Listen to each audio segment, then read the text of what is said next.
Welcome, everyone, to GrabLives Podcast. I'm your host, John Vargas. Thank you for supporting GrabLives. And if you can support a little more by liking, subscribing, following our page on YouTube, Spotify, and Apple, it really helps the algorithm and gets things moving to help people. So those who are struggling, feel alone, isolated with their thoughts, their reactivity, their emotions to this type of career, it could be helpful just hearing someone's perspective on their own blind spots really helps stimulate someone to realize it's not just them. It's possibly many other things that are cultivating some things that are blocking us from seeing ourselves and finding a path to healing. So thank you everyone for supporting. Just to start off with our disclaimer, everything we say and do on this podcast platform has nothing to do with the views or the opinions of the City of Los Angeles Fire Department. So thank you everyone for all of your help. It's much appreciated. And, this is a heart-based project when sometimes doing this on the side, it can be a lot. So for today's guest, I have Eric Tung. I think I pronounced that right. Sorry, buddy, if I butchered it. So Eric's a police commander over in Washington State. And so, we did an episode in collaboration with each other. And, it's a great episode for someone like him who's overseeing, his own department's wellness and peer support group programs and looking for solutions for first responders to get out of these different ways of thinking, these different viewpoints of doing things. So he's a guide, a very, great person who's grounded and finds adaptable routines to help people. And, collaborating with someone like this who's really spearheaded so much over the last 18 years of being an officer is really helpful. And I'm not a police officer, so I don't have that perspective. So it's been a great conversation. You can find some of this stuff called bluegritwellness.com and kind of check out what he has to offer. Follow him on Instagram. He has his own podcast as well called Blue Grit Radio. So by all means, Eric's a great person, and talking with him was a great episode. We're going to do more episodes because of how we just connected. So thank you, everyone. This is a great episode to check out. And also, if you know other police officers, just send it to them. Thank you, everyone, for listening. I love you guys. Take care.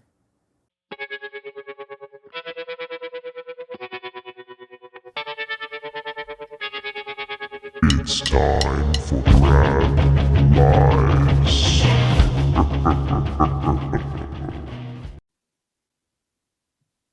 All right, Eric. Thanks for coming on, dude. Really appreciate you. Man. I love collaborating with police officers, and we have the same type of career, but it's different.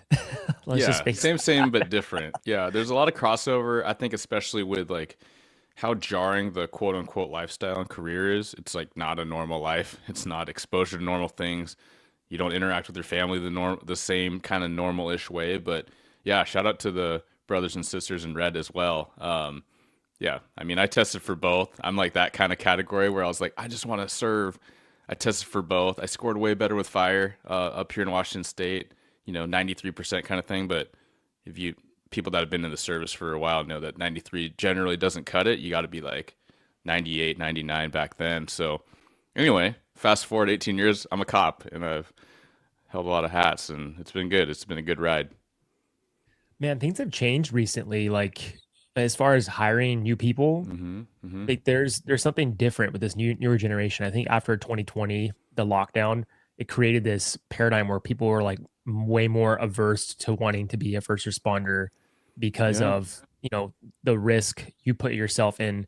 And with all the mayhem that had occurred, I'm sure you guys relate with the whole George Floyd thing and like defunding the police. It was just a wild experience. But now that we're hiring, it just seems like less competitive. When I was trying to get hired, it was like you had to hit that 100% on a test score or you weren't even looked at. So it was just like, it was a crazy competitive thing where you're taking the top 10 off that list for different departments. And it was challenging, man. I remember so many letters I got in the mail where it was like, Thank you for your time, but Hmm.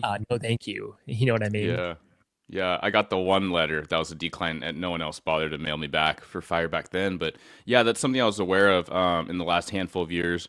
I worked in recruiting as a sergeant, like post Floyd, and so that was arduous. But we got it done with the team and trying some new things. But at the same time, I was interacting with our local fire counterparts, and they're like, people aren't showing up the same way, right? And like they felt like it wasn't like dropping standards, but they had to go deeper into the pool and really had to actively recruit, that was like never a thing, especially after 9/11 and different aspects like that. But I don't know if you guys talk about a lot in the service, at least from the first responder content that I see on the police side. A lot of it's like, if you're just out in public, like you're just at this higher level of danger. Like you could be a barista and all that and be exposed to with the mental health crises going on, but also like firefighters being ambushed, like more and more it seems, and that's super jarring, right? Like it, I think like our forefathers and sisters would be like, firefighters really got to wear a vest that says fire like boldly.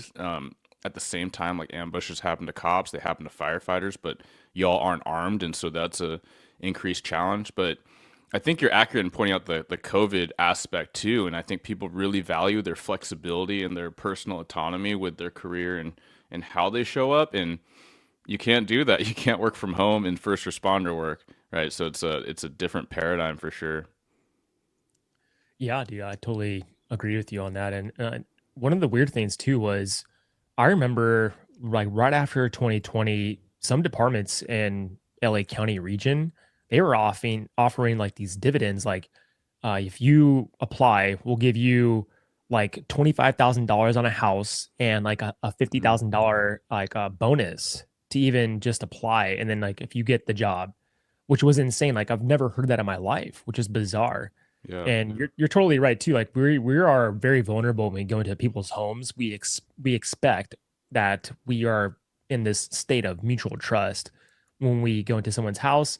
But there's been moments in LA City where guys were there's a door that's cracked. And we go inside someone's home and someone has a gun that's cocked and they fire and it's like insane. I think even Hmm. a couple years ago there was a Long Beach fire captain who got shot and killed right down the street from my house when they went into this so-called fire that was going on, and there was some live rounds that were shot off. It's just like you never know what's going to happen. It's a very high risk. Hmm. Yeah, absolutely. And I think that's where you see more and more like co-response models. I mean, it's like I work in a pretty high crime, high incident area, and so it's very common for fire to stage. And yeah, there's all the memes and jokes, but like truly that's what makes sense. Like when you're going into someone where things are uncertain, a situation where things are uncertain and people are in crisis, like you never know what you're going to encounter. And so that's the jarring, unfortunate nature of it. But it's really, some of these bad actors, as you could call them, are creating this dynamic where it's just not safe for people that want to serve. They want to put themselves out there, but they're not prepared fully to do that. And so we need this collaborative effort, right? Like we need fire, EMS, police, mental health workers. Like we need them all kind of combined and kind of hybridizing in a lot of incidents. So I think that's what the uh, the general public doesn't understand is like, some of the negative narratives like, oh, we just need more of, this tool for that problem. It's like, well, it's a lot more complicated and dynamic than that. Like I wish it was so simple sometimes. Yeah, I always admire you guys too because you come into work and when you clock in, you got to be suited and booted, ready to go. That is not the case for me. I have to just show up and just walk my ass into the station, and we can put our turnouts on when we go on a call. But it's like it's just kind of crazy. You guys, I have utmost respect for you guys. We to be clean shaven, ready to go. Your vest all ready to basically start your entire whatever 12 hours usually it is, right? And I don't have to do that. It's a kind of one of those things, but much amount of respect. And just recently, man, I went to go shoot some guns, and I'm not a big gun guy, Hmm. and I was just had this realization with myself with shooting a gun. I was like, man, there's so much power in this Yeah. device, and Hmm. you guys have to feel comfortable and safe, and have to rely on yourself when you need to use that. And it's just like a very awe-inspiring thing. And I think that's one of the different dynamics with you guys. You guys have a lot of power in your hands. And I think with that comes a lot of responsibility. I'm sure someone had said that to you, but I think there's something in a police officer's like mental construct that is different with firefighters when they deal with mental health stuff because of that responsibility, that power. And unless it's cultivated well and properly, I think that can change someone. And I'm sure you've seen that throughout your career where, someone's persona, it becomes like highly identified with that power, with the Mm-hmm. lack of responsibility that they failed to carry because of just the loss of translation through being in a career. And so many police officers who I had talked to who's in this kind of the mental health model of a police officer, they do have this construct within themselves that's really hard to kind of crack. And I've helped a very large amount of LAPD officers where, man, they're just holding on like this hardened case. And they have to do that to protect themselves, but it's hard to unleash the chains of that at like a metaphysical idea construct. I don't know if that does that resonate at all with you? Yeah, it really does. And I think that like where you started, where my head was at was like the hypervigilance that fire deals with as well, right? And then so we noticed anecdotally like a huge change in how people showed up at work and how they interacted with each other when we went to take home cars, right? It was kind of the norm and it was to be marketable. It actually, for people that are curious, it does save local government money because the cars are they're not driven like 24/7. They're maintained. People take a little more care when they're not sharing it, like just getting it gross and driving it too hard because they get to check it out and pick up a new car if it burns in the ground. So all to say, when we went to that, it's like you're absolutely correct. To be responsible, to be safe, you have to be turned on as soon as you pull out of your driveway, and you have to be turned on all the way until you get your car into the garage or behind the house or sometimes on the street where you park. You just don't know. And there's even common practices like you need to be aware. You need to have your radio on. You need to have your gear on. You need to be aware of like cars that are appearing to tail you and kind of follow you for awkwardly long. Like you should key into that because you don't know. And it's not like all just the boogeyman. Like there's a few years ago where I counted 3 incidents in my county area where even an unmarked car was basically road raged with. And unmarked cars they're pretty obvious. They got the spotlight, they got all that, the antennas and stuff, but either road raged and or shot at or toward, like and one car got hit, and that was a marked car in the city just next to mine, right? So, all to say, the hypervigilance is real, and I think you're accurate too with regard to. I guess I wanted to say one more thing with the hypervigilance is like fire's not immune to it either, right? Just like you could be targeted on a call, like you could be getting supplies for for your meals, and then you just don't know who you might encounter at the local grocery store. Like, are they in crisis, or do they have a bone to pick because they see a blue uniform and that's authority, and they react a certain way?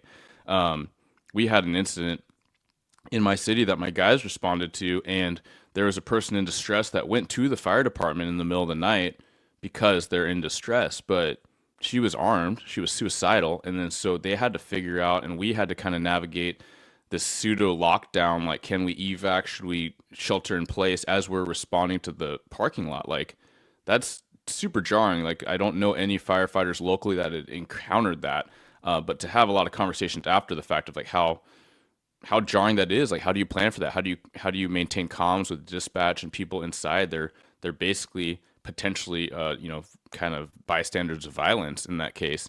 But yeah, going to like the persona, I think that's absolutely a thing. We go through rigorous backgrounds, but you never catch them all. And I do think that there's something with the energy that people come into with wanting to be police officers.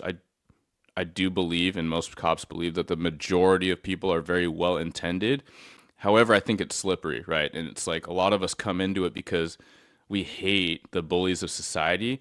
But there's that like Nietzsche quote where like he who looks into the abyss has to like the abyss stares back, right? Or he who fights monsters has to ensure that he doesn't become a monster, to Mm. paraphrase. I think that unless your values are very dialed in and you have these intentions to revisit them and really refine like beyond like just words, but like what do your values look like as you play them out in life?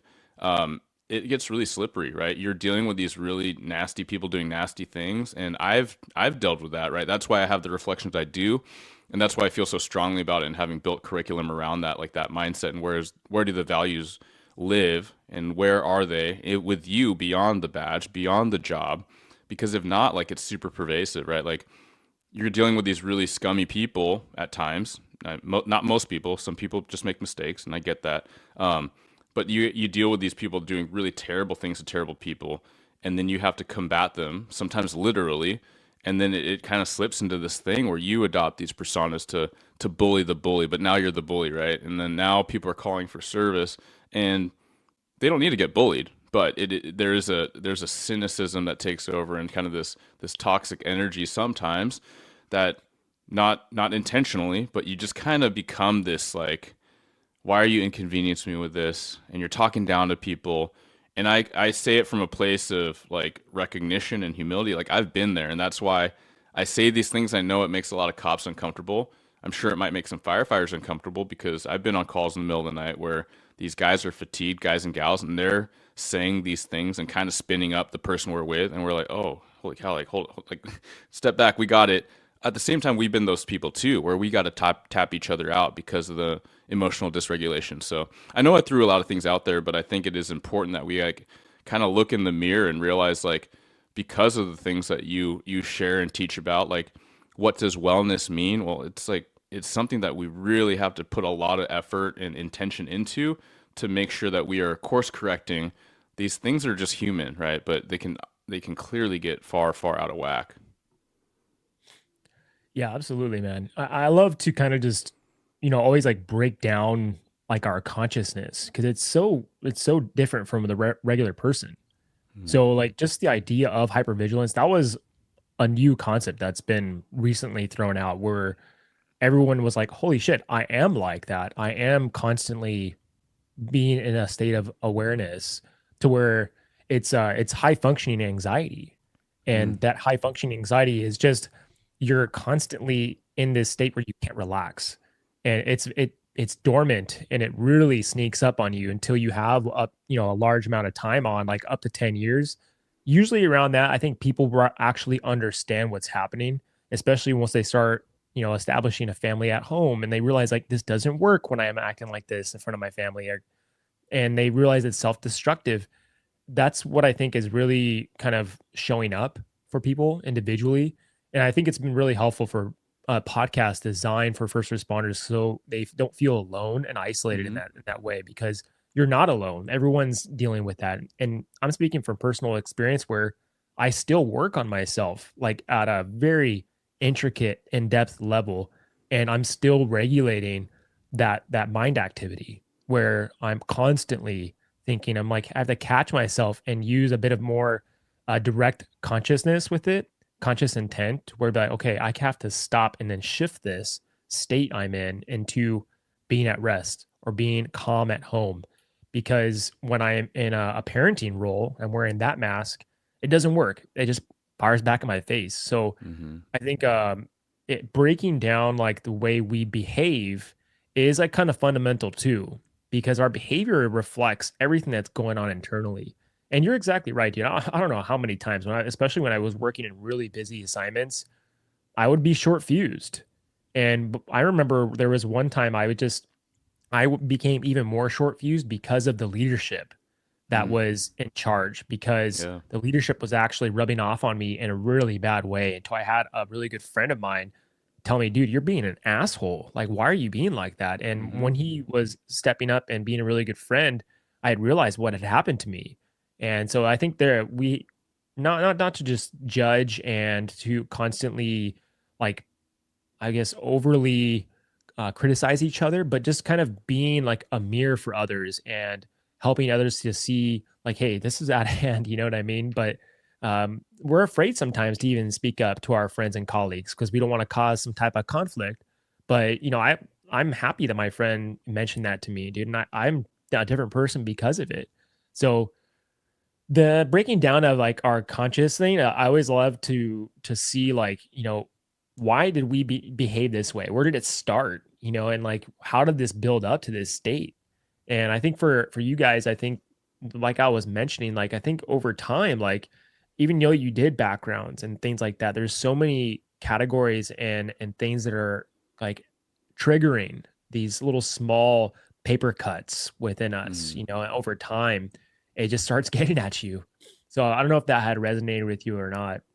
Yeah, for sure. The first thing I was smirking when we were talking about being called out as an asshole, and like I had like the same story, and it was actually a buddy, a housemate, right? So he wasn't a cop, but I was living with some college buddies as I was a new, younger individual after college. But it was like I was working, as you said, like with kind of a toxic group. You talked about how leadership can rub off, and you are the average of the people you spend a lot of time with, unless you're really intentional to adjust that in some way.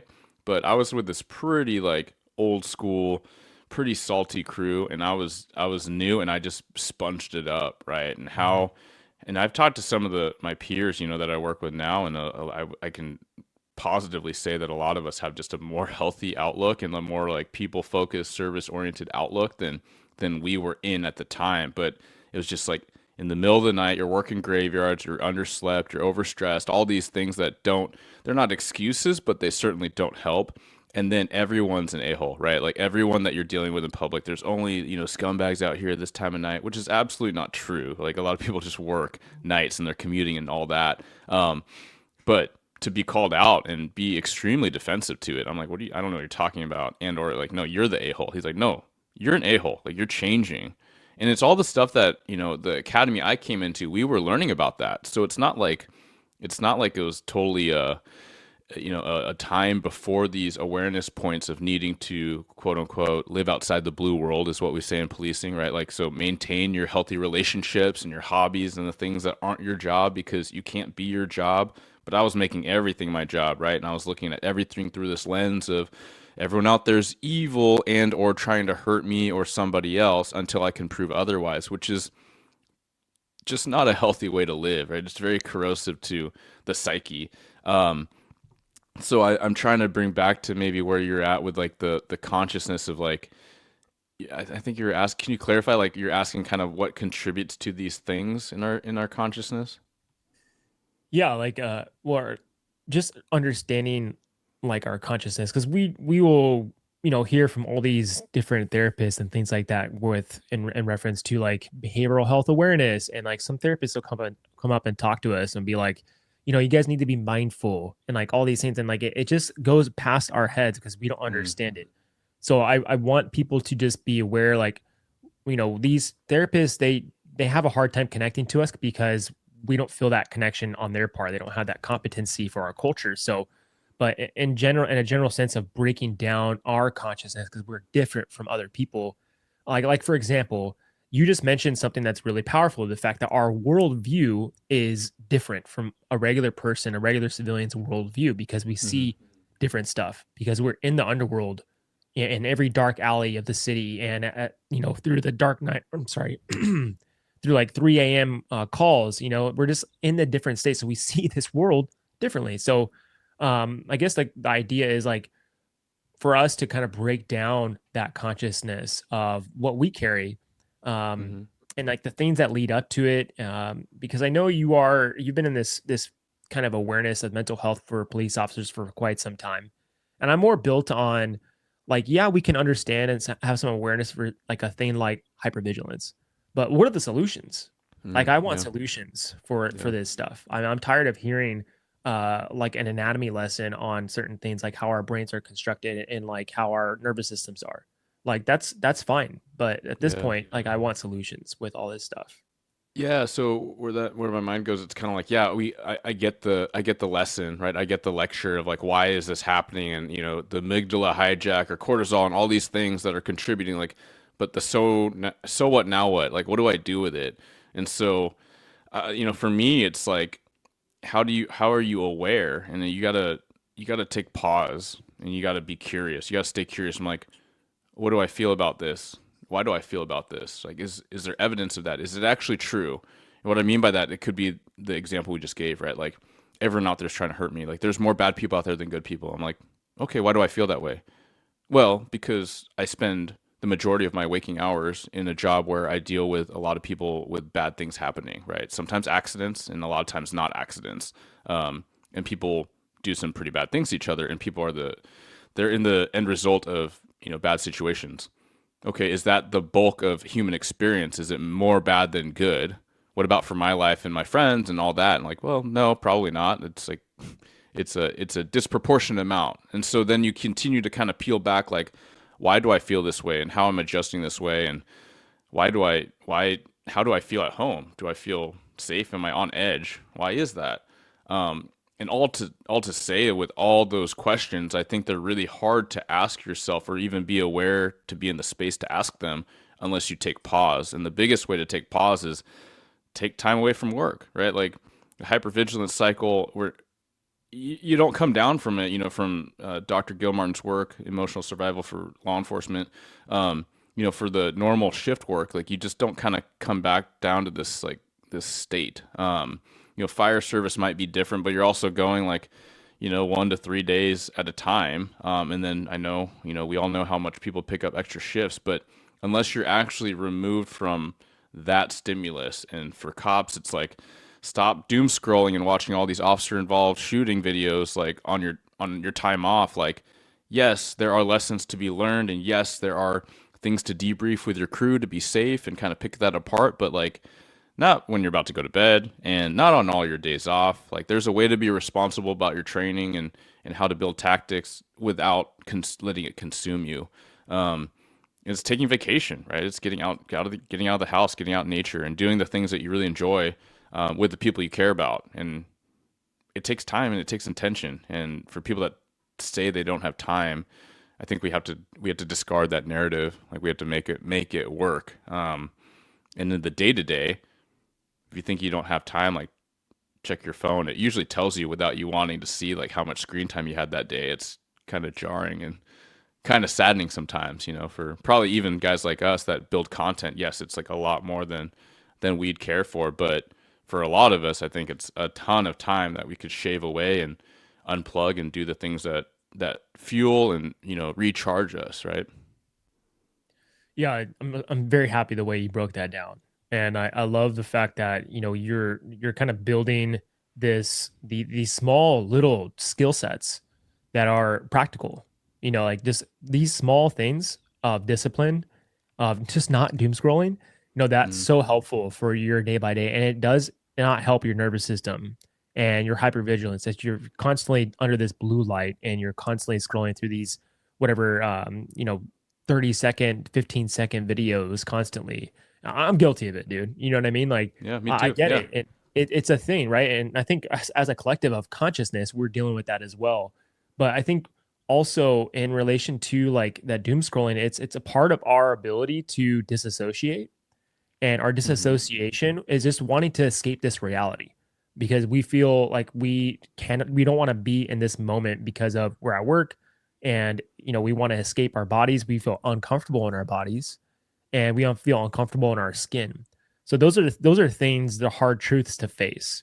If you're on that bitter end where you feel uncomfortable in your skin, that's something where that's a kind of like a marker for yourself. Like, hey, it's probably at the time for you to probably go to a therapist, or even try to do some deep work on yourself, because that is like where you got to backtrack years of stuff that's been piling up on your plate. So I always tell people, if you want to start to have some idea of self-improvement, like you just ask questions, just like you were mentioning. And the more you ask questions with that curiosity, it becomes like a sense of play with, hey, why am I this way? Like, I'm so fucked up. Like, how am I going to fix this? And the answer is that there's really nothing to fix. It's more of like an excavation. And once you're, and I'm sure you can relate to this, or any of these detectives, when they're trying to fix a case or solve a case, they have a board and they start pinning small things on the board. So that map, it's a web.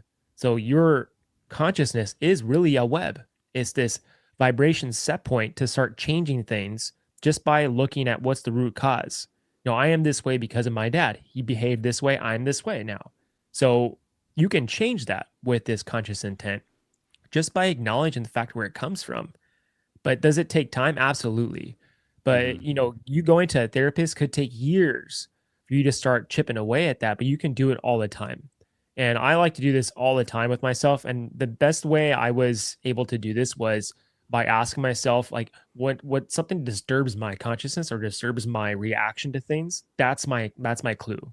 That's my moment of entry where I can start seeing, hey man, this fucking disturbed me. Like, why did this disturb me?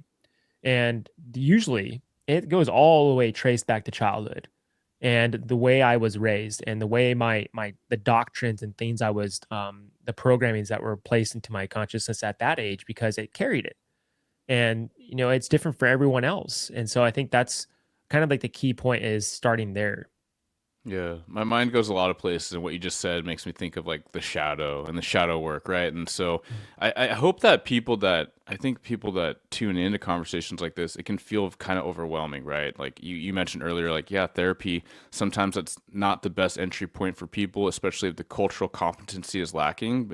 It's like, but everyone's different, and every therapist and clinician's different, and it really just promotes this kind of like the peer support aspect of people that get what you're going through and they've lived what you're living, at the same time, like paired with a competent, like culturally competent clinician that you resonate with, right? There might be fantastic clinicians in my region that I just don't gel with. Just like, when you meet somebody in your same job or something, sometimes like you're like, oh, did we just become best friends just because you're at the same frequency, like you're on the same wavelength.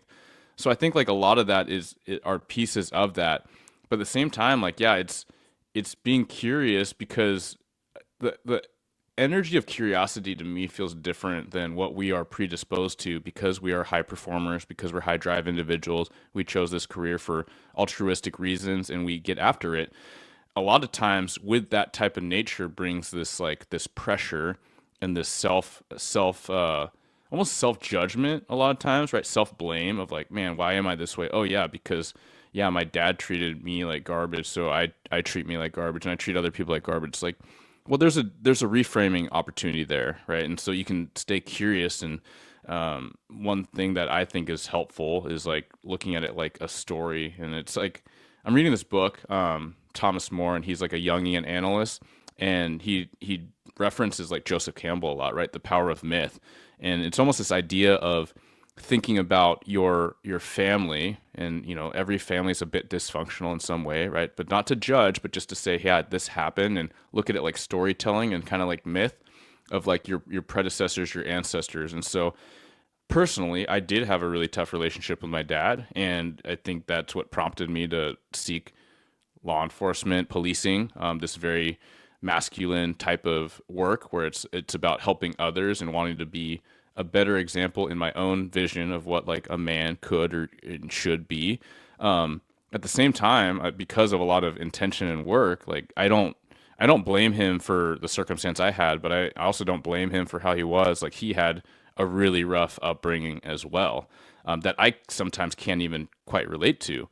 And so it's to say like, if I think about it like a story or like a myth, it's like, yeah, he encountered that thing, and it shaped him this way, and it passed on to me, and it shaped me this way. However, I was able to grow through and integrate these things and forgive him and think about care and love and these more positive energies that really did bring us into this type of work.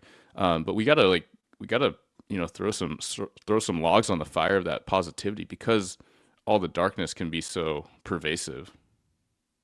Yeah, absolutely. That whole concept has to be within a neutral space because once we start creating, because we can create things in our mind that are unrelatable or they're not true, and that's really what harms us. I think in the end, because in we if we stay on neutral ground and we can observe and start to depict why we put meaning to something in the past, that gives that moment of recall for yourself to kind of see like I can shift this perspective easily. But the only way I can do that is by being neutral. The moment I get my own emotional uproar within myself and overcomes my ability to kind of reshape something and reform something is really the trick. And so how do you become neutral in a situation? Well, that's a practice skill. Is learning how to be neutral when you're on a call at work, learning how to be neutral when you're in a relationship and you're having a conflict, you're having an argument. So these are like the skill sets. And as soon as you start to cultivate that and start to grow from that experience, now you become a master at being neutral. So as you become more neutral, now you're able to move more neural pathways in the synapses in your brain just by sitting on your couch and asking yourself these questions.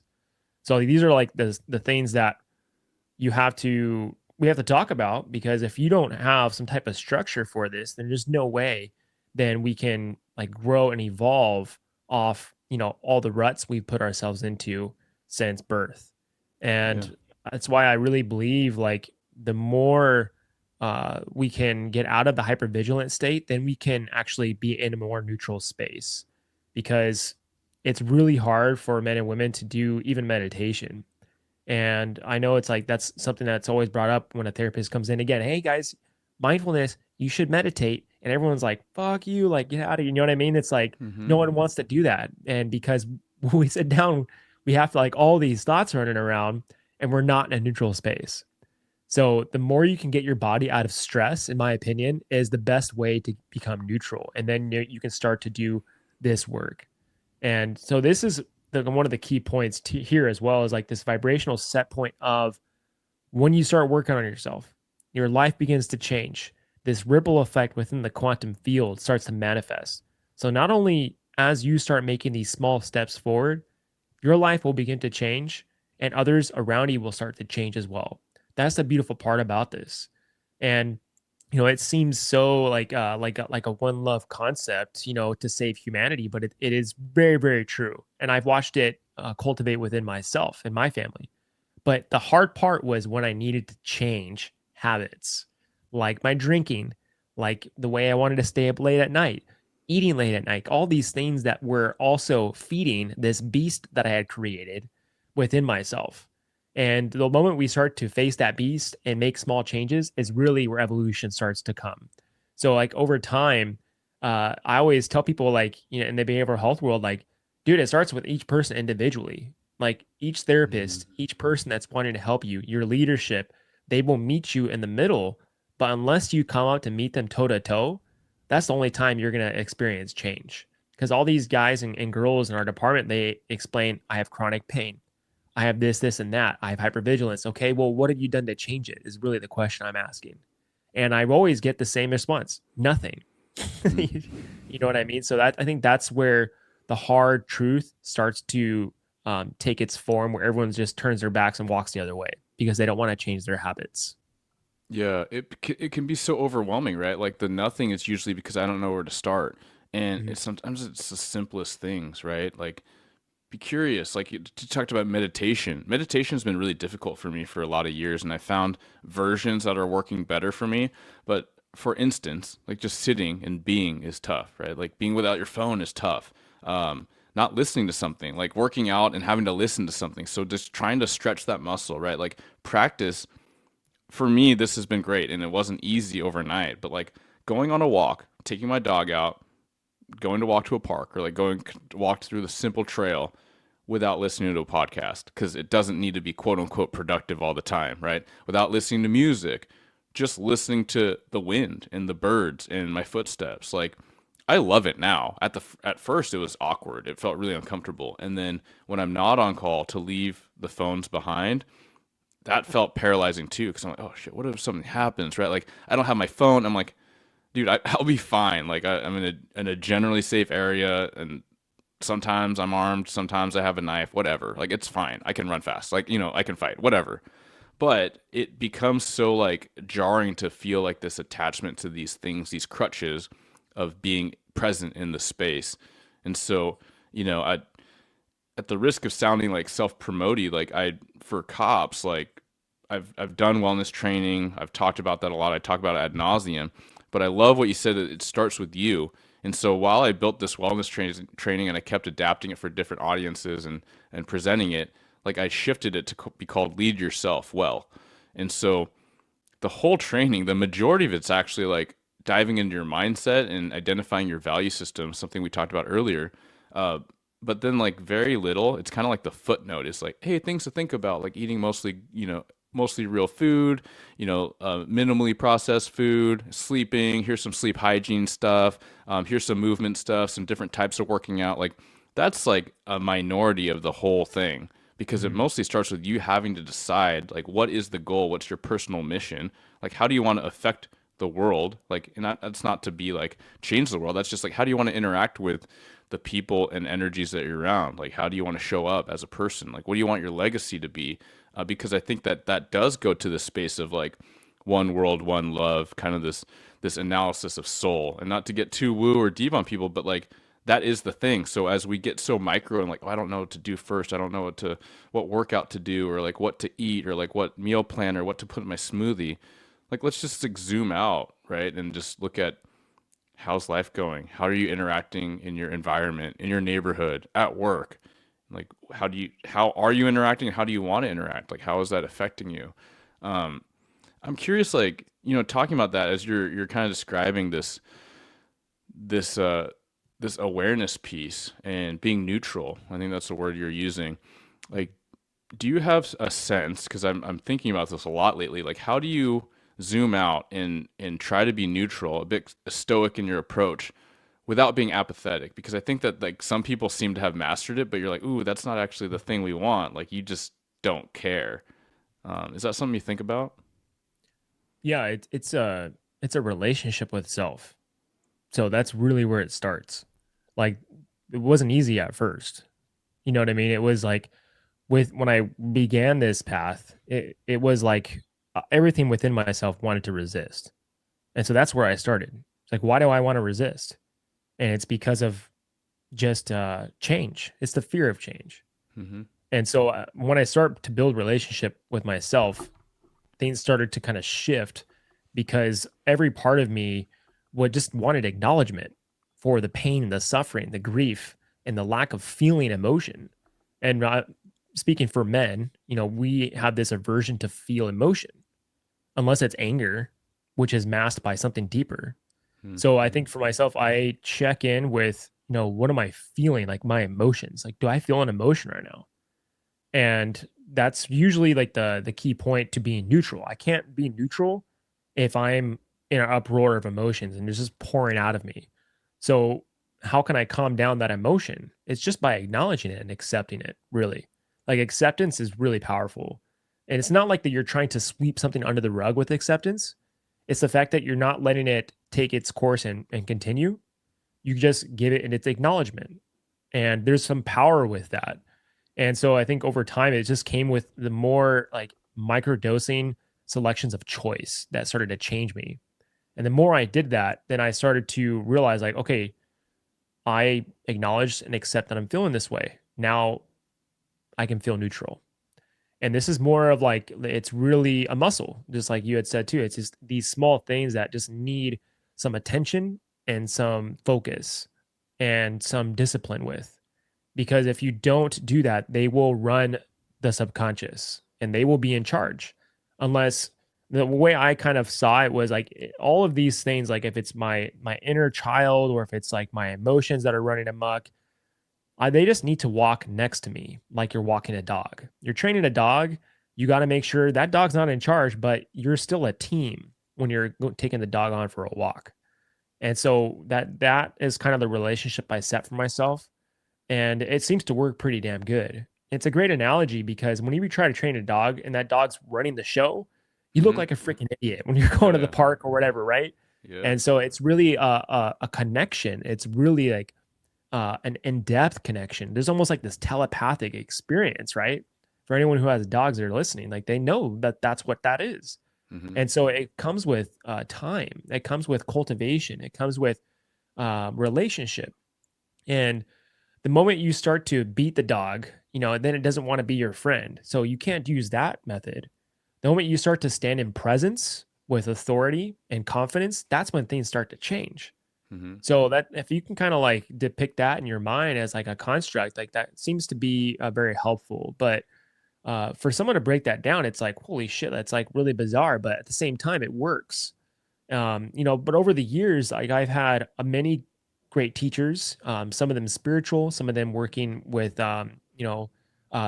either they were a police officer or a firefighter who are great leaders. And I would just be a student to everything. And so one of my teachers, she works with a qigong master and she teaches me human consciousness at like a crazy fundamental level. Hmm. So some of these practices I've learned have been through many teachers And it was through me being in a state of humility. I had to bite really hard down on my humility for me to be in a receiving state, if that makes sense. Yeah, for sure it does. Yeah, I almost hear this tension of like, being a prior canine handler, like for sure you don't want the dog to walk you or run you, right? And you don't want to be fighting the dog because that's a thing. But it's like, I think you said it when you mentioned relationship, and then with that comes trust, right? Like Mm. investment and trust breeds security, like security in place. And so it's almost like, we talk about inner child or these energies or these like maybe these negative thoughts and narratives, like how do you walk alongside, like, hey, come along, we're on the same team. And it's like it's release. And I think for a lot of people the word surrender is hard to grapple with, but I think what you said was acceptance, which is essentially the same. Like it's just saying like, hey, like I don't have to fight every energy. It's almost like as much as we talk about ownership, as much as you've talked about ownership and starting with yourself, it's also to say like you can't fight everything, right? Like whether you like the metaphor of like surfing or paddleboarding, like to go with the current and be strategic about when to paddle, when not to. Like that's the thing. Like sometimes you got to paddle because it's worth it and it's your values, and like that's the hill you're gonna die on, metaphorically or literally. But then other times it's like, hey, I'm just gonna coast. I'm gonna be a passenger, and so that's something that I've been thinking about too. But that's what lately, and that's what's popped into mind when you're kind of sharing that. So I love how you put that all out, man. Yeah, I mean, it just takes time, dude. I did Mm-hmm. not sit in this seat by default. It was a lot of grief, man, to get here. I guarantee when you come down this path of self-awareness and being a leader in your life, you'll come across so much grief, dude, so much hurt. And I've been through every single emotion, dude, and you have to get through that stuff. That's why we want to avoid it, because it's painful, man. It's Mm-hmm. really, really painful to start owning your own stuff. And I think that's really how change starts to manifest, is when we take that first step of owning your shit. And I think this is just on a regular human based scale, but for those who are in service, we are we burden ourselves by this double-edged sword. We put ourselves in service and we forget to serve ourselves. And we see more of like this purpose-driven, westernized way of living for us to be in a state of success. For me, I've changed and rewrote my meaning to what success is. To me, success is feeling inner peace, because you can have all these billionaires who feel still no inner peace. They don't Mm-hmm. feel a sense of self-respect. And so it doesn't matter how much money you have, doesn't matter how much status you have. Those are all masks trying to resolve a hidden issue, a void space that's not being filled. So I promise you, like, if anyone's listening, like, that all that stuff, it doesn't matter. I promise you that it doesn't. But the moment you start to shift things in your life, the other stuff becomes you become an attraction to those things just because. That's the beauty of it. Like, it comes with no effort. And I think that's kind of like this. We're operating now off like universal law.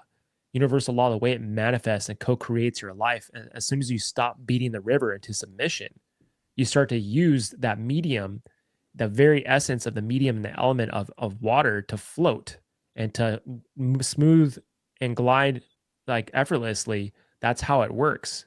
And so if you start to learn how to swim, like if you're in this world, and you start just kicking and screaming and paddling, like, you're gonna sink and you're gonna exhaust yourself. So you gotta really learn like the elemental of the very medium in which you're gliding on. But to get there, it's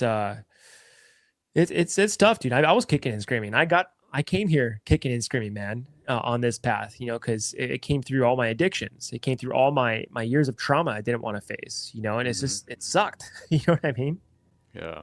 Yeah. It's awesome to like meet you here and hear this clarity, but I think it's a healthy reminder for so many that like this doesn't just happen. You don't just arrive, right? And like I have a lot of lessons learned, a lot of mistakes, and my passion about leadership and wellness and culture and like the first responder and police culture is because I've been in the suck. I've pulled myself and kept myself dwelling in the suck, right? And then to realize what was necessary to actually perform and thrive better, like to actually live and lead better. And it comes from all that reflection, right? Something you said made me think about how it's, what's important, like what's truly important. And that can look a lot of different ways to different people, but I think most people will tend to agree that it's not money, it's not the stuff. But I heard this kind of guided meditation, and it became quite challenging and really uncomfortable. And I'll explain why. Is because it was kind of walking you through like releasing, like you're imagining your life, and then you're releasing different things, and they kind of preempt you to say, yeah, you're thinking about like getting rid of your possessions. And I think most of us are like, okay, cool, like it's just stuff, right? Like if my house burned down and everyone got out, it's just stuff. But then we're thinking about like possessions. It's not just like the things you own. It's not just like your clothes. It's like imagine your car disappearing, imagine your house disappearing. And then it goes to like your titles, right? Like your Mhm. achievements. Like imagine your career. And that's like a hard one for us, right? In the service, as you said. So it's really tough transition point when people get injured mentally, physically, and they can't do the job. It's really tough transition when people are coming up on retirement. And I've heard many people very courageously say, I'm scared to retire. Like, I don't want to hang it up. I don't know what else. What am I going to do with myself? I don't know I'm going to occupy all my time and mental space with. And so that's a very honest, like, courageous thing to acknowledge and start working through. But then it's like, so many of us are like, well, it's my relationships. That's the thing, right? It's my family. It's my friends. What about those people being gone too? Because like whatever your belief system is, like there's some version of like they're not going to be here with you in this tangible physical world. And then so it's like, okay, then what are you if not your stuff, if not your titles, if not your job, if not your family relationships, if not your identity as like a father, a spouse, a partner, a kid, whatever. And then it just really invited me to think about like who am I at my core without my body, right? Like I pride myself in a certain level of fitness, but that's going to be a challenge as we get older. We're all going to get older at some point, and we're not going to be doing the things we love to do in some regard, right? And it's for me, it's like continuing to evolve that perspective and just think about that. But then also, I like how you put it, like you're making peace. Like your goal is peace, and so with that's acceptance and almost like simply just being, right? Like if you can just be in that state of peace and bring positive energy to the things you do, but also release the illusion or like necessity to feel like you can control all your outcomes, because we certainly can't. Like we can influence them, which is one of the greatest concepts I really resonates with me with stoicism, especially for the type of work we do. Yeah, that's a great skill, or a challenge with that meditation to like to realize all of your attachments and to see like what are the bare bones of who you are, and challenging like these people deem them as philosophical questions, but they're honest questions that we have to ask ourselves, because what happens when someone does retire, they deal with an identity crisis. They don't know what to do with themselves. And I just had an episode with a fire chief who just retired, and he dealt with that. And it was really devastating for him Mm, because he created so much identification with the title and so much identification with the career. And when he realized he was done, he didn't know what to do with himself. And so some people, if they don't catch themselves and realize, like as this starts to, over the years manifest itself, it's a very difficult attachment to release control of. And to release control is like it's also another skill set. It's like, how do I release control of all of my attachments? But that was a great question to ask yourself, because when you do scrape away at all these masks, at the very end, you have to ask yourself, who am I? And I pose this question for the people in a men's circle, and the question was, who are you? Do you know? And after you scrape away all these masks, I'm a father, I'm a husband, I'm mm, this, that, X, Y, and Z. Is that who you are? And it's really jarring to someone's consciousness. yeah. And Hmm. so it came down to the point where like, and this was done with some pretty good friends of mine. So it came down to it. So for some friends are realizing like their attachment to even the self is really like how hard it is to like let go. And in the end, like it came down to us even going even further down the road of consciousness, where you go into a state of duality between polarization of the self. And then once you go past that, what is left. It's really nothingness. And I think for some of these like people who have these mystics in this world and throughout history and time who have traveled that ladder of consciousness, they realized at the very end there's this void space, which is the space of oneness and connection to everything. Once you come back down from that, you realize you're in connection. You're looking at someone else through their eyes, and they're a mirror and reflection of you because you have a soul and so do they. And so you're one and the same. And so there's this really changed concept of your worldview now that's completely depicted into your life, where there is inner peace because of your release of attachment, because you're the same as someone else looking right at you. Yeah, that's a lot, man. Like I'm trying to keep up. I love it. It goes so deep and so high, like in these on both planes. But I think like why that's so jarring and why it's so necessary that we dive and we kind of dip, and then not to like overwhelm ourselves, but like dip into those questions. Like sit quietly and be like, who am I if not a dad? Like it's the one thing I knew most clearly in my life, that I wanted to be a father one day, and I am, and I my life is completely different in all these awesome ways because of my daughter. However, I have friends that have lost, right? They've suffered and grieved through the unbearable, the thought of losing their child, right? Like, and that is not all they are. They're not just a dad, right? It can't be, right? Just like you can mourn the loss of a career, you can mourn the loss of this, you can mourn the loss of your spouse through divorce or other unfortunate circumstances, death.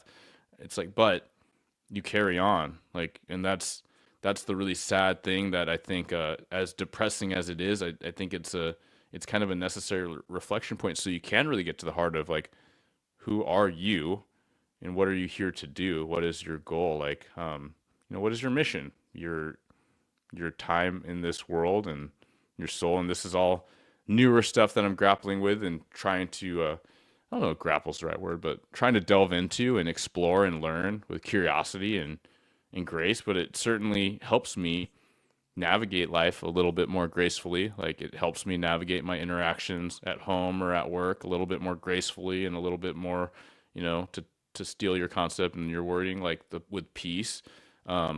Think bigger beyond the dramas of leadership and what's going on in the workplace. Like, okay, like what are we all really here for? And is this just noise distracting us from what's more important?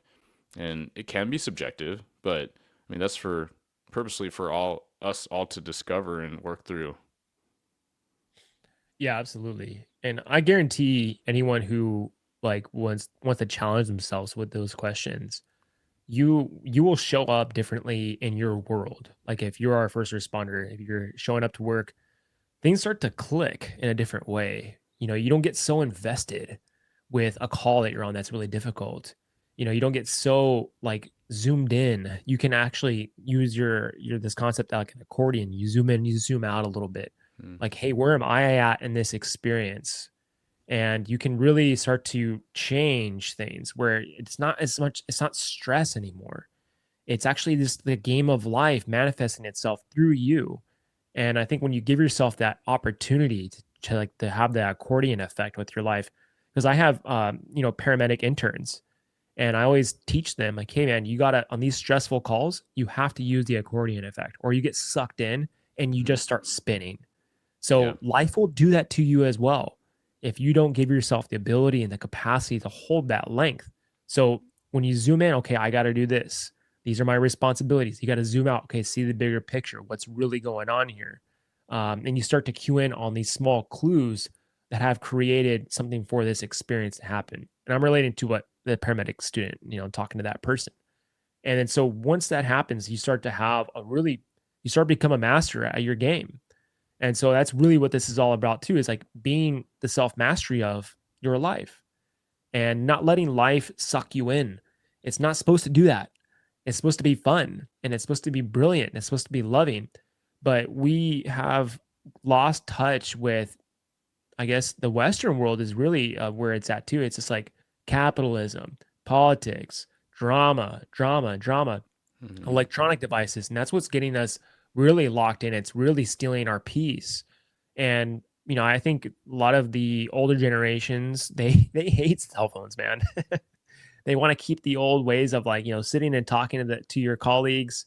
And that's how it used to be. So I think we hit a moment in time that shifted where we just have a lot of issues because of we don't allow those times for integration with our colleagues anymore. And I think that's one of the main things that these older generations are they're going to leave and they're going to take that practice with them unless we figure it out. And so I think that's what the fear is on their end. And I think they gave up on us. You know what I mean? Yeah. What needs to happen? Is it a resurgence to like a revolution where everyone goes back to dumb phones? Like I saw on of all places on social media, like this guy like basically he started I think basically like a duct tape brick. Like he put like a phone case on this like brick and he'd carry it around because it's now 6 pounds and it's like really cumbersome to talk on the phone.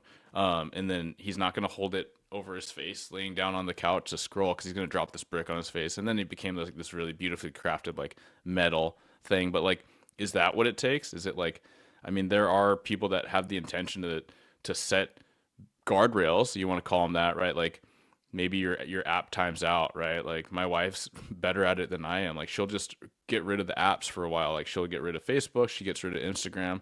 She's not going to go on a browser to look at Instagram. She just hasn't, right? And so it drives a little bit of connection between us because I want to share something funny. I'm going to walk over and show it to her.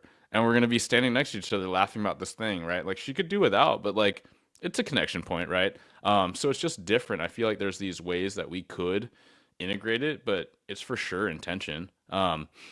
Here's one that I like lately, right? Like we've gone over a lot of different places and kind of talking about like these little hacks and just like these really high level concepts, or really deep concepts that I'm still kind of spinning my wheels on some of the things you shared.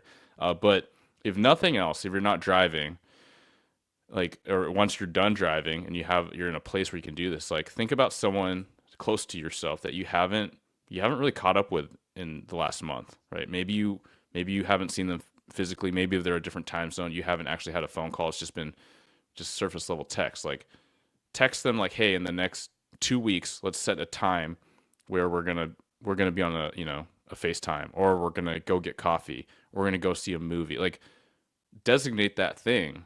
Because if we don't, we just think about it. And like I have all these passing thoughts about somebody that I miss and someone I want to catch up with, but life gets in the way. Well, it doesn't have to. Like we can carve that out. And so it's just like, how can we apply these little intention points and actually build traction, not just, oh yeah, that'd be cool. And then I go back to my normal routine without it. Yeah, absolutely. I mean, that's kind of like peer support. You don't have to be a peer supporter to Right. reach out to your really good friends that are peers, you know, 100%. because we still have to integrate like our experiences, man. And it's helpful when you have a friend who you can talk to who relates. And that's been one of the main cornerstones of the behavioral health issues with first responders is peer support, you know, and like being able to just Yeah. like talk to each other, you know, that's one of the things. And like I'm built on the idea that healing comes with human connection and we heal through community. And so we need that piece because you cannot do it alone. I promise you, you will not be able to do it alone. And I am fortunate to have so many friends and mentors and teachers. And now that I am able to do, I reach out to friends all the time. You know, I just have like this really strange thing where I'll have a friend's name pop up or a memory of that person and I'll call them and talk to them. Or I'll text them about like, hey, you remember that Hmm. one time this happened on that call, and we start laughing. Like that's love of life right there, and being able to like connect with each other. So I always help people to get out of their own way, but you have to get out of your own way to reach out to the other people, and that's where healing starts. Before you start to like demonize yourself because you feel like you're a failure and you feel like you're not good enough. Like all these things start to manifest in our consciousness if we don't reach out to friends, and we just like have to laugh at it all. Yeah. For sure. And I'm such an advocate for peer support. I've been involved in my departments in like local regions peer support. But one thing I always say, it's not about peer support being next to your name or being on a call list. It's about a culture of peer support where Mhm. there's a lot of great peer supporters. There's a lot of great teammates, right? That they're not peer designated, but they just check in. They just check in. They see people, they ask how they're doing. It's being a good, kind human being, right? A good colleague, a good coworker, whatever you want to call it, whatever the space is. But it's just caring, right? Just showing you care, and that goes miles and miles beyond like what a peer support policy or what a peer support team looks like on paper. Like that's like true practice. Yeah, absolutely. I totally agree with that. And I think it's a pretty difficult when we work for speaking for other members who work for really big departments and really big city entities. Because our fire department has like up to like over 4,000 members, Yeah, which is a lot of freaking it's people, man. huge. Yeah. And I think that has been really interesting to watch recently because there's a lot of conflict right now within our department politically, so much Mhm. stuff going on, and I think that piece has been severed recently. It was starting to build up again, and then it got severed. And I think that's what's eating away at people because of the lack of continuity and the politics. And you have also people who just don't agree on stuff at a union state and at a political within the city state. It's like it's gotten really hairy, man. But if we started to implement the peer support again, I think that would be like a huge resurrection within like our I don't know, man, our morale because it's really gone down south. And I think for everyone after the lockdown, it went down south for a while. And I think that's why peer support started to resurrect itself. Yeah, man, morale is such a tricky thing, and that's like the $1 million question. I think that will be like, or the people for generations after us will be like debating and picking at. But it's like literally, how do you affect that? And it's like if everyone just brought a little bit to try to improve this thing we call morale, like then it'd be fixed overnight, right? If everyone just tried to show up just a little bit warmer, a little bit more patient, a little bit more empathetic, like there's your morale. That's it. And I've heard it told by a senior boss earlier in my career where I was a sergeant and he addressed a few of us. He's like, "You guys keep talking about morale. You guys keep complaining about morale. Morale is the sergeant's job." And then that went over like a fart in church. At the same time, like I've heard people credit and kind of put on the chief, the execs, like, "Hey, that's the executive's role." I was like, I also disagree. I think it is like it might be a cop out answer, but it's cop out. It's everyone's job. But there are pivotal people. The more influence, the more you can influence anything, which to include morale, to improve the team vision, right? The culture that you're within, the positivity, the attitude. And so if you are a boss, you tend to have some level of organizational influence. And so I would put that on you. If you have any rank as it increases, then the charge of your your role in actually trying to work actively to make it a better place to work and a better culture to exist in, then that is part of your job. And that's not a technical thing that exists on a job announcement or a position detail, with HR, but like that is what leadership is. Like you own more of that.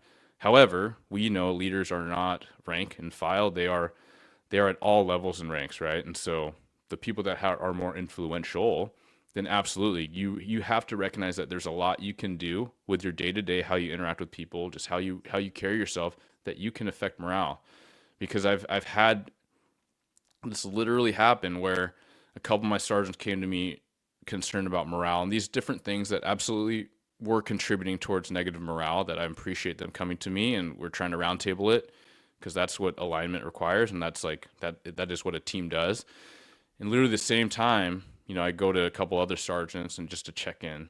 And I go to their roll call, their briefing, and everyone's laughing, joking. It's like it fires me up at the end of the day just to be around that much positivity where it seems like nothing could sink their sails. And I'm talking to their sergeants. So I'm like, hey, like I'm kind of thinking about morale, and I've become aware that some people it's not going super great, and I just want the honesty and like what can we do? And they're like, I have no idea what you're talking about, right? Like they're like things are great. Like I can imagine there's always some people, but I don't think it's affecting us here, and that would be evidence from what I saw. So it's something I was journaling about today, which is like morale is like what we make of it, and it is the collective, right? You can't just exist in your own little vacuum. It's like, but if you believe it sucks, it's gonna suck, especially starting with you, right? That's the lens that you've chosen to put over your filter, like over your eyes. And then at the same time, like if you think that it is okay and has an opportunity to get better, there's that abundance mindset, that growth mindset, then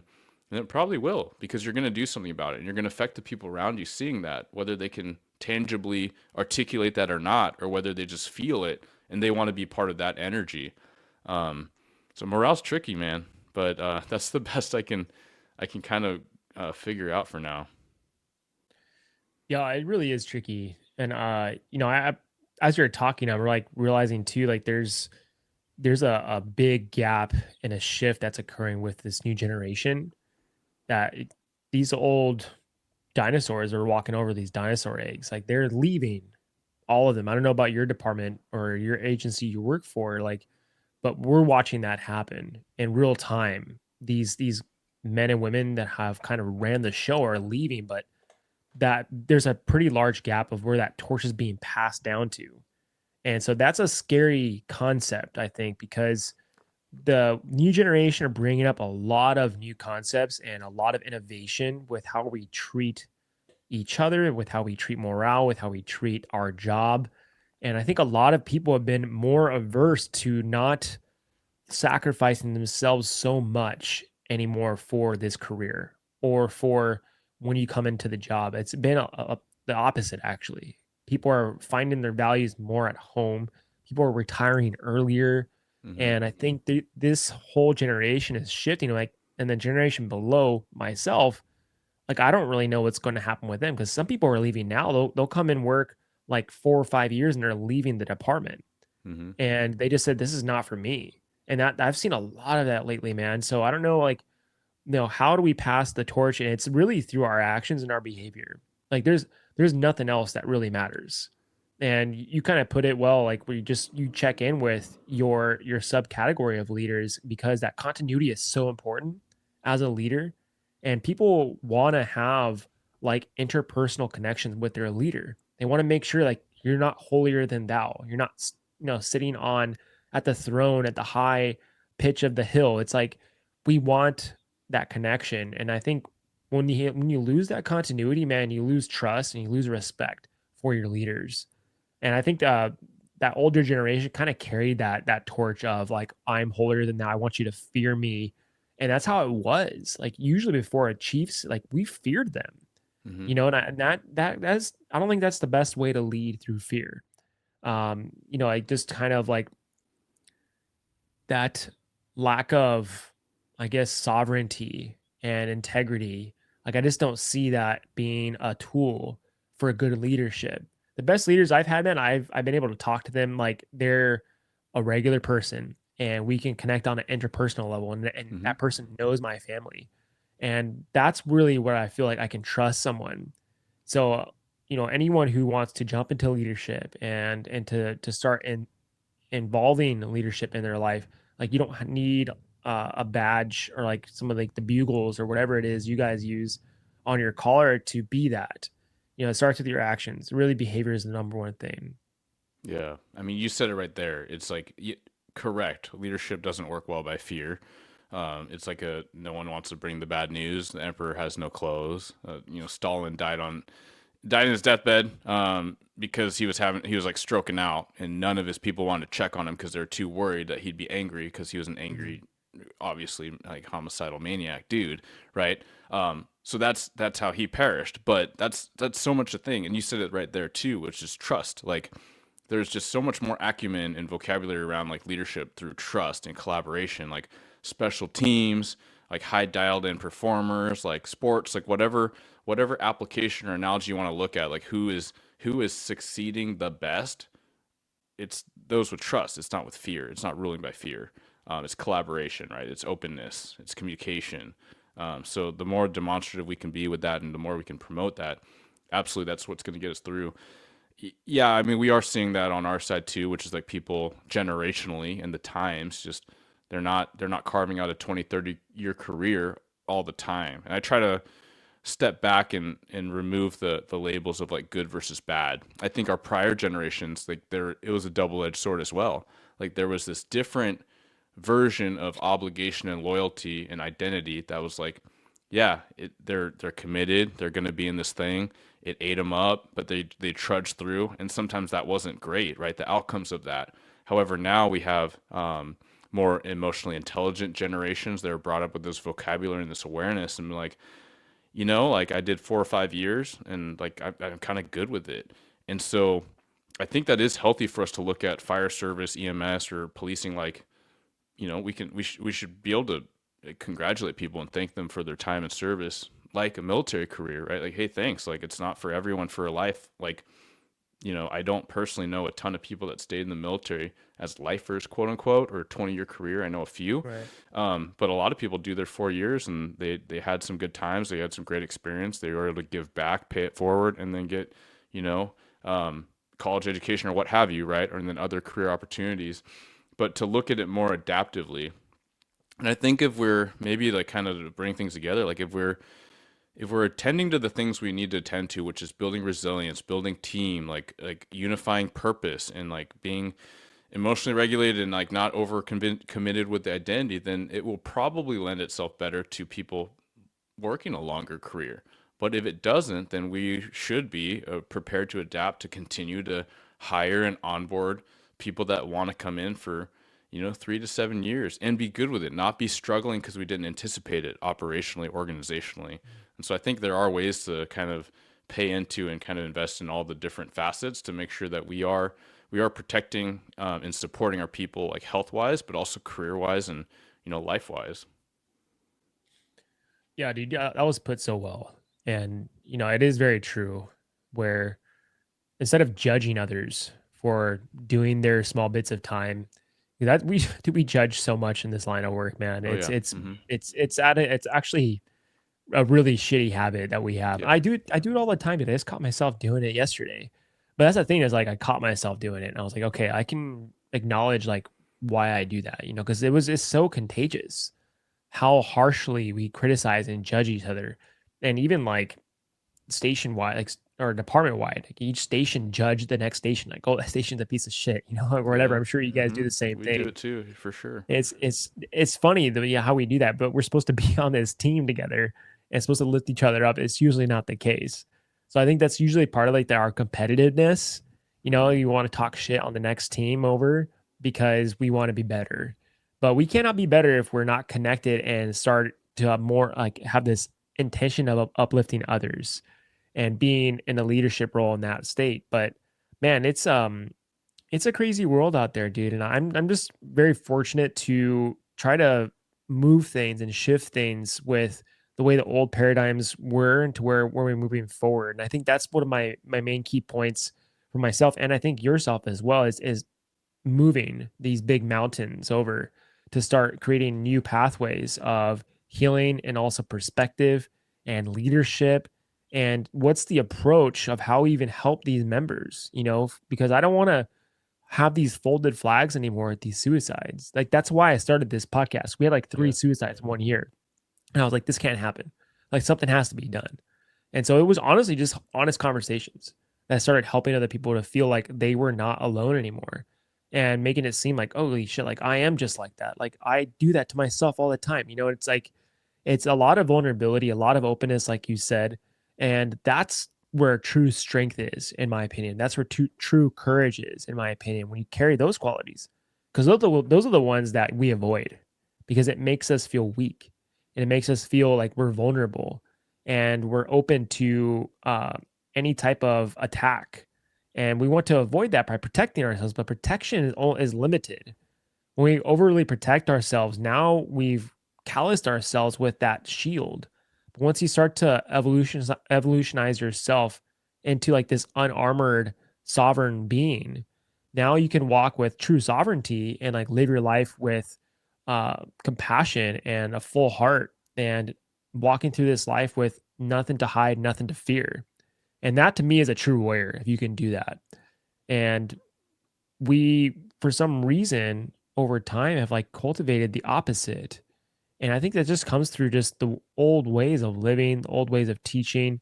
And so I hope that you and I can also collaborate later on the road, dude, and do more of these because it was a really good episode, man. Appreciate it. Yeah, I loved it, and I loved you sharing your purpose and like just a recall of like where this all started, and to know how many positive conversations and be able to share that thought. And sometimes people are gonna get this is the mode that it gets kind of wedges that foot in the door to have them think critically and healthfully about how they can navigate their life, their career a little bit better. Blue Grit Radio, like my podcast was very much similar. Like it started as social media, just trying to put some positive messaging out there. Like 2020 sucked, and trying to focus on what we could focus on, right? Like our personal health, wellness, peer support, destigmatizing some of these mental health barriers. And then the podcast is to reach people through a different format. So it's been a fantastic vehicle. I'm very grateful that I've been able to connect with you, man. Like to hear the work you're doing, the self work and what you're sharing outside, with our community, the greater community at large. I think it's so necessary, and I feel, I'm a little bit behind in some of the learning and the journey, but that's the point, right? We all have our individual journey, and I really appreciate being able to share this collaborative ideas and conversation with you today. And for sure, we got to do more, man. Yeah, you came up with a lot of great points that I really liked to hear, and it's helpful, and the way you make it practical. I think that's what we want. We want solutions that are practical and that are not far out there. And so my hope is to bring really far out there ideas and break them down into a minuscule state where they're ingestible. Mm-hmm. And because there's a lot of practices and things and modalities that are out there that people have been averse to because they don't understand them. So Yeah. once we bring understanding to some things and you break it down, that's an easy, clear-cut way to use. Now you can use it as an individual practice that's helpful to recalibrate your life, recalibrate your nervous system, to recalibrate your thoughts and your perspective. So thank you, brother. It was really helpful to hear some of the way you bring things down to like a minuscule level and practical. So I'll definitely, we'll be in touch, brother. And thank you for your service as well. How much time do you have on? 18 years. Yeah. Okay. Yeah. Sometimes it feels like a long time. Sometimes it felt really quick. So yeah, my pleasure, man. Likewise. Yeah, brother. By all means, if everyone wants to connect to his podcast, especially if you're law enforcement who listen to the Grab Lives, connect with him. Check out his platform. He's got an amazing outlook and an amazing outreach. You're in Washington State, so I hope people from all over the United States start kind of like listening to each individual platforms, because they're all different. We all come from like a different experience. You know what I mean? Especially in different states.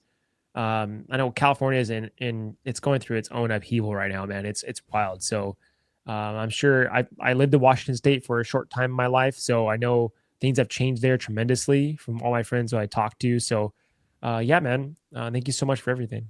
Thank you, man. All right, brother. Well, everyone, thank you for listening to this episode, and I love you guys. Take care.